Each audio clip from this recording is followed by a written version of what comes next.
At dawn, when the first rays of sunlight stretched across the quiet farmlands of the outer colony, Daniel stirred from his sleep with the restlessness of a curious boy, who often dreamed of adventures beyond the ordinary life of tending fields and repairing broken machines. But on this particular morning, his eyes caught something unusual moving at the edge of the mist that rolled over the plains. And it was not a shadow of wind or a stray farm animal, but something alive, something unlike anything he had seen before, a silver-skinned creature with long, slender legs and a body that glowed faintly as if it carried the light of the stars within its skin. And his heart raced as he pressed his face against the window, trying to understand if it was real or just another dream. But when the creature paused and lifted its head, revealing sharp, intelligent eyes that reflected the sunrise, he knew it was alive and it was watching the world around it with purpose. And though every instinct told him to stay inside and call for his father,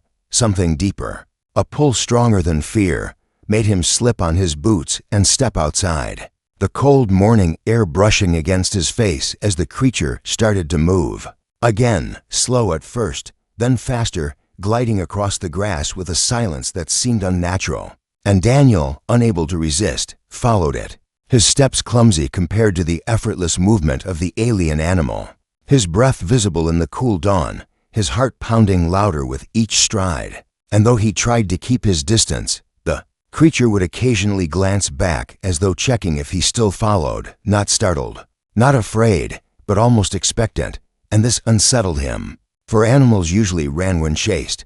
yet this one behaved as though it wanted him to come along, drawing him deeper into the fields until the farmhouses vanished behind him, and the mist grew thicker, muffling the sounds of the waking colony. And in the silence, he noticed how the creature's movements carried rhythm, as though it was guided by something greater, as though invisible threads pulled it toward a destination that only it knew. And Daniel, though trembling inside, felt himself bound to this unseen path, unable to turn back, his curiosity stronger than his fear. So he pressed on, ducking under branches, stepping through patches of dew-soaked grass, each step taking him farther from the safety of his home, farther into the unknown. And yet the air around him seemed alive with a strange hum, a vibration that he could not explain, but could feel in his bones. And when the creature suddenly stopped at the edge of a dense forest, where the mist clung like a living curtain, Daniel froze too, holding his breath, watching as it turned to him with eyes that almost seemed to shine brighter than before. And in that moment he felt the strange sensation that this was not just an animal, but a messenger, a being with knowledge beyond his understanding. And before he could gather his thoughts, it slipped into the shadows of the forest, silent and graceful, leaving him no choice but to follow if he wished to uncover the truth. So with trembling hands and a racing heart, Daniel stepped after it, unaware that each step he took was pulling him closer to secrets that had been buried for centuries, secrets that would not only change his life, but would one day shake the entire galaxy. Daniel stepped into the forest, the mist curling around his legs as though it were alive, and the silence that met him was heavier than any silence he had ever known, broken only by the faint rustle of leaves stirred by the strange creature ahead, its silver body glimmering faintly in the dim light as if it carried its own glow. And though Daniel's heart warned him to turn back, his feet carried him forward, each step crunching softly on the damp earth. And the further he went, the more he realized this was no ordinary forest, for the trees towered impossibly high, their roots twisted into strange shapes that seemed almost carved, their bark marked with patterns that looked like symbols. And as the boy studied them, he noticed the lines faintly pulsing with light, as if they were veins carrying some secret energy. And the deeper he went, the stronger that glow became, forming a faint path beneath his feet that guided him forward, a path that looked older than the colony itself, older perhaps than humanity. And the creature paused often, glancing back at him with eyes that shimmered like mirrors, not with hostility but with a silent urgency. And though Daniel wanted to ask out loud why it led him here, no words formed on his lips, as if speech would shatter the fragile thread connecting them. So he walked in silence, his breathing shallow, his mind torn between fear and wonder. And soon he noticed the air itself vibrating with a low hum, a sound too soft to be natural, as though the ground beneath carried the whisper of machines buried deep, and when he pressed his palm to the soil, he felt warmth seeping up, not the warmth of sunlight, but of something alive below, something ancient and hidden. And with every step, that warmth grew stronger until the path bent and revealed an archway of stone, covered in those glowing symbols, taller than any building he had seen, its surface shifting faintly as though it were alive. And the creature stopped before it, lowering its head as if in respect, waiting for him to approach. And Daniel's legs trembled as he stepped closer, feeling the hum rise in pitch, the air vibrating around him, his chest tight as though the forest itself held its breath. And when his fingers brushed against the stone, the symbols flared to life, flooding the clearing with brilliant light that washed away the shadows, and the archway shimmered, forming a surface of liquid light that rippled like water, a doorway into a place no human had ever seen. And Daniel staggered back, eyes wide with fear and awe. But the creature nudged forward, stepping through without hesitation, disappearing into the light as if swallowed whole, leaving Daniel staring at the impossible. His breath caught in his throat, and though his mind screamed for him to run back to the safety of his farm, his heart told him this was his moment, that the world he knew had just cracked open to reveal something far larger. And if he turned back now, he would never forgive himself. So with a final glance behind into the misty forest, he clenched his fists, gathered his courage, and stepped through the shimmering gateway, not knowing what awaited him on the other side, but certain that nothing would ever be the same again, for the path had chosen him, and it would not let him go. When Daniel stepped through the shimmering light, his breath caught in his chest as the world around him shifted, and instead of the damp forest he had expected, he found himself standing inside a vast underground chamber that stretched farther than his eyes could follow, the ceiling so high it disappeared into shadows, the walls made of smooth stone that pulsed faintly with the same strange symbols he had seen outside, and the air was thick but alive, humming with a quiet energy that made his skin tingle. And he realized that the forest path and the archway had only been a door, a threshold into something hidden beneath the world for perhaps thousands of years, a place untouched by time or human hands. And before him rose towering machines of shapes he could not fully understand, some reaching like pillars toward the darkness above, others coiled like sleeping beasts, their surfaces gleaming faintly as though waiting for a signal to awaken. And at the center of the chamber floated a crystal the size of a man, spinning slowly in the air, its surface glowing with shifting colors that painted the walls in patterns of light. And Daniel stood frozen, his heart racing as the silver creature padded silently across the floor and bowed its head before the crystal as though showing respect. And when the boy took one cautious step forward, the hum in the air shifted, deepening into a voice that filled the chamber, not from any mouth or machine, but from the walls themselves, a calm, steady tone that spoke words in a language he somehow understood though he had never heard it before. And it called him the heir of the promise, a title that made his chest tighten with confusion and fear, for he was only a farmer's son, a boy who barely understood the world beyond his colony. Yet the crystal pulsed brighter as if answering his very thoughts, sending waves of light across the chamber that caused the great machines to stir, their surfaces flickering with sudden lines of light, like veins awakening after centuries of stillness. And Daniel stumbled back, unable to believe that his mere presence could awaken a place so vast and ancient. But the creature looked at him with steady eyes that held no doubt, as though it had been waiting for this moment, waiting for him. And the boy realized that the path had not been random, that the animal had led him here with purpose, that his footsteps had been guided by something greater than curiosity. And though he wanted to deny it, to scream that this was all a mistake, deep inside he felt a strange pull, a recognition, as though part of him had always belonged here, as though this chamber had been waiting for him long before he was born. And the voice filled the silence again, telling him of a legacy left behind, a pact made in forgotten ages. And though the words were strange, their meaning was clear. Humanity had been chosen for something far greater than survival. And he, by stepping into this place, had awakened the first spark of that destiny. And Daniel's legs shook as he stared at the floating crystal, wondering how a simple boy could carry such a burden. And yet the chamber seemed to answer him without words, filling him with warmth and certainty. And in that moment he knew he could no longer turn back, for he had stepped into a story that belonged not only to him, but to all of mankind. A story that would reach beyond the stars and shake the galaxy itself. Daniel stood frozen in the vast chamber as the glowing crystal pulsed faster, sending ripples of light through the air like waves across a still pond. And the hum that filled his ears rose into words again, steady and calm, yet heavy with meaning, telling him of a history that no human had ever been taught, a story buried beneath dust and silence for countless ages.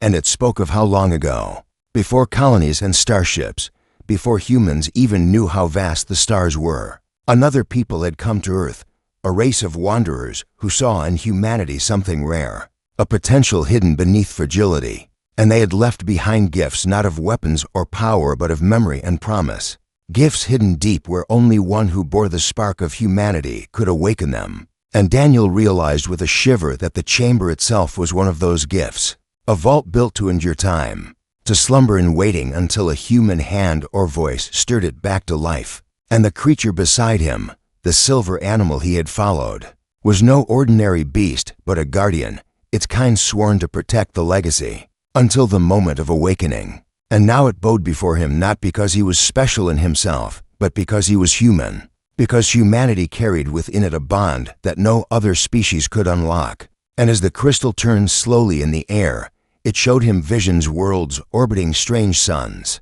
ships as vast as mountains gliding through space, wars fought between empires of alien kinds. And in those visions humanity was always absent, as though the galaxy had forgotten Earth, dismissing its people as too young, too weak, too small to matter. But the crystal's voice declared that this forgetting was the greatest illusion, for within humans lay the key to a force greater than armies or machines, a force that could unite or destroy. And Daniel trembled as the images flickered past, each brighter than the last, until he saw a vision of himself standing not as a boy but as a figure grown, surrounded by beings of every kind, their eyes turned toward him with respect and fear. And the thought made his stomach twist, because he did not understand how he, a boy from a farm colony, could be part of such a destiny. Yet the voice insisted that the awakening had already begun, that others would feel the signal carried by the chamber, and they would come, some to honor the promise, others to seize it,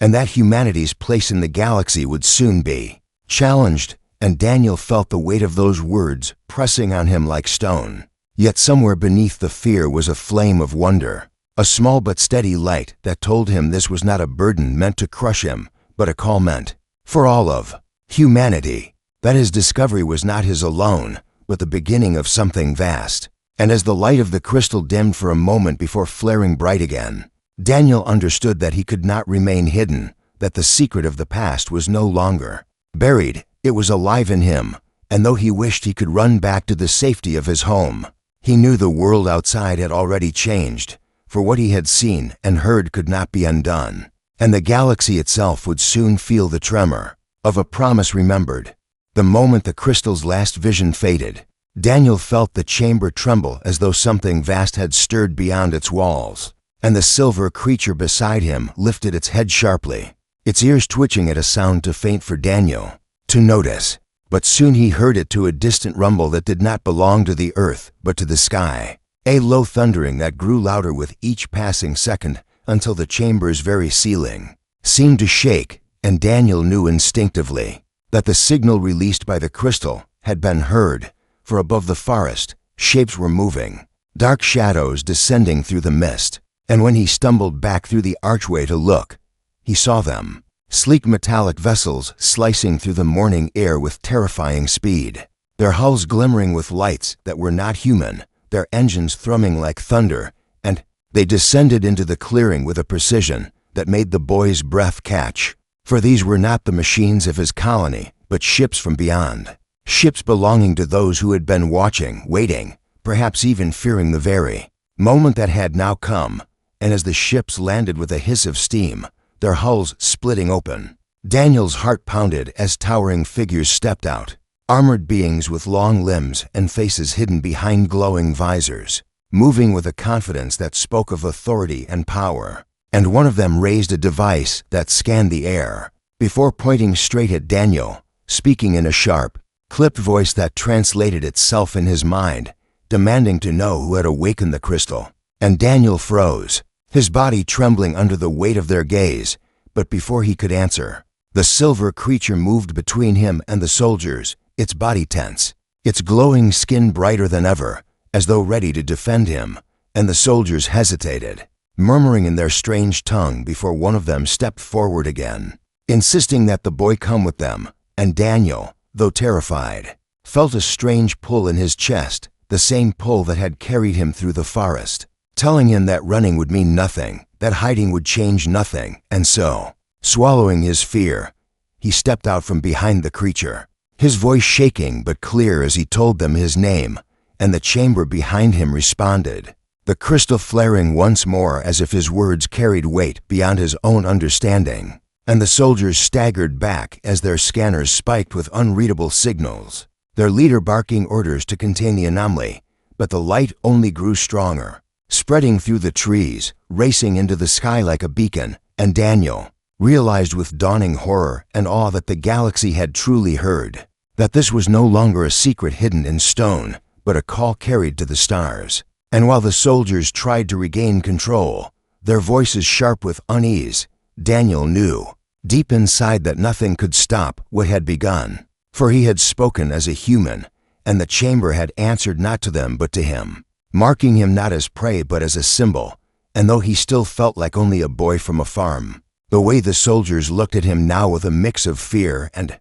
respect told him that the galaxy itself would never see humanity the same way again. The clearing shook with light as the crystal's energy surged upward like a pillar of fire, breaking through the clouds and racing into the stars, a signal too vast for anyone to silence. And Daniel stood at its center, his small frame dwarfed by the towering soldiers who had moments ago demanded obedience but now stepped back in unease, as their scanners overloaded and their comms erupted with frantic voices from orbit, reports that the signal had reached systems far beyond their own, awakening devices thought long dead, stirring archives that had not spoken for centuries. And in the midst of their panic, Daniel felt the hum of the crystal within his chest, as though it had chosen him as a voice, and when he raised his hand instinctively, the light bent toward him, swirling around his fingers like ribbons of fire, and the alien soldiers froze, their leader lowering his weapon slowly,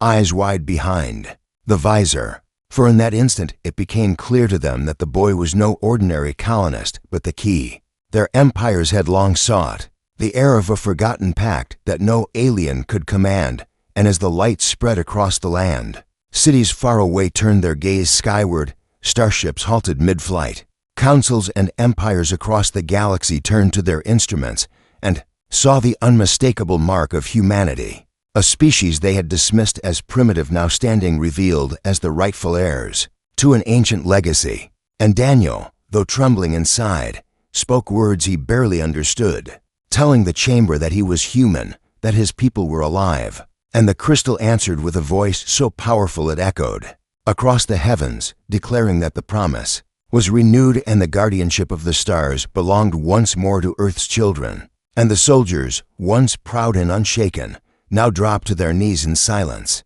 overwhelmed by the force of a truth they could not deny, while the silver creature at Daniel's side lifted its head and released a cry that carried not fear but triumph, a sound that told him he had done what was destined, and though he felt like only a boy, he realized that he had become a symbol, not by choice but by the truth of what it meant to be human. And in that moment the galaxy changed, for every world that heard the signal would know humanity's name, and some would come in friendship while others would come in fear. Yet none could ignore the light that had been awakened, the light carried by a boy who once only dreamed of more than farming fields, and now stood as the spark of a new chapter in galactic history, the boy who followed an alien creature at dawn and found not only a secret, but a destiny that shook the stars themselves,